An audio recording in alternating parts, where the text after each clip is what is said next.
ഇന്നത്തെ സിനിമ വാർത്തകളിലേക്ക് ഇവർക്കും സ്വാഗതം. വർഷങ്ങൾക്ക് ശേഷം ആടുജീവിതം എന്നീ സിനിമകളുടെ ഏറ്റവും പുതിയ ഞായറാഴ്ച ട്രാക്കിംഗ് റിപ്പോർട്ട് പുറത്തു വന്നിരിക്കുകയാണ്.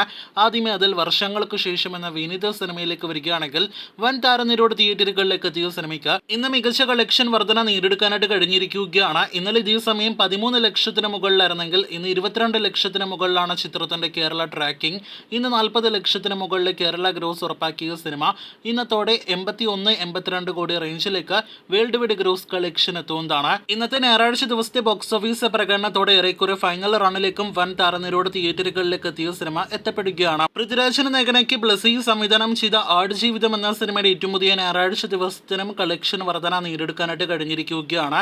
ഇന്നലെ ഇതേ സമയം 5 ലക്ഷത്തിന് മുകളിലായിരുന്നെങ്കിൽ ഇന്ന് 9 ലക്ഷത്തിന് മുകളിലാണ് ചിത്രത്തിന്റെ കേരള ട്രാക്കിംഗ് ഗ്രോസ് കളക്ഷൻ. ഇന്ന് 15 ലക്ഷത്തിന് മുകളിലെ ഗ്രോസ് കളക്ഷൻ കടക്കുന്ന സിനിമ ഇതുവരെ 78 കോടി രൂപയ്ക്ക് മുകളിലെ കേരള ഗ്രോസും 157 കോടി രൂപയ്ക്ക് മുകളിലെ വേൾഡ് വൈഡ് ഗ്രോസ് കളക്ഷനും നേടിയെടുക്കുമെന്ന് പ്രതീക്ഷിക്കുന്നു. 40-ാം ദിവസത്തിലേക്ക് ആടുജീവിതം കടക്കുകയാണ്. മമ്മൂട്ടിയെ നായകനാക്കി വൈശാഖ് സംവിധാനം ചെയ്ത് തിയേറ്ററുകളിലേക്ക് എത്താനിരിക്കുന്ന സിനിമയാണല്ലോ ടർബോ. മെയ് 23-ന് തിയേറ്ററുകളിലേക്ക് എത്തുന്ന സിനിമയുടെ ഏറ്റവും പുതിയൊരു പോസ്റ്റർ ഇന്ന് ഞായറാഴ്ച ദിവസം പുറത്തു വന്നിരിക്കുകയാണ്. ഈ കാണുന്ന ആക്ഷൻ രംഗത്തിനിടയിൽ തലയിൽ ചോര പൊടിഞ്ഞു നിൽക്കുന്ന മമ്മൂട്ടി അവതരിപ്പിക്കുന്ന ജോസ് എന്ന അച്ചായൻ കഥാപാത്രത്തെയാണ് ഏറ്റവും പുതിയ പോസ്റ്ററിൽ കാണാൻ കഴിഞ്ഞിരിക്കുന്നത്.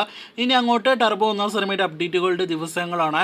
ട്രെയിലറും ഒപ്പം തന്നെ ഗാനവും അതോടൊപ്പം തന്നെ കൂടുതൽ പോസ്റ്ററുകളെല്ലാം തന്നെയാണ് ഇനിയുള്ള ദിവസങ്ങളിൽ പ്രതീക്ഷിക്കുന്നത്. അഭിമുഖങ്ങൾ, പ്രസ് മീറ്റ് ഉൾപ്പെടെയുള്ള സിനിമയുടെ ഓഫ്ലൈൻ പ്രൊമോഷനുകൾക്കും അടുത്ത ആഴ്ചയോട് തുടക്കം കുറിക്കുമെന്ന് പ്രതീക്ഷിക്കുന്നു. മാസ് ആക്ഷൻ കോമഡി എന്റർടൈനർ സിനിമ ടർബോയുടെ കൂടുതൽ അപ്ഡേറ്റുകൾ കേട്ട് പ്രേക്ഷകർ കാത്തിരിക്കും.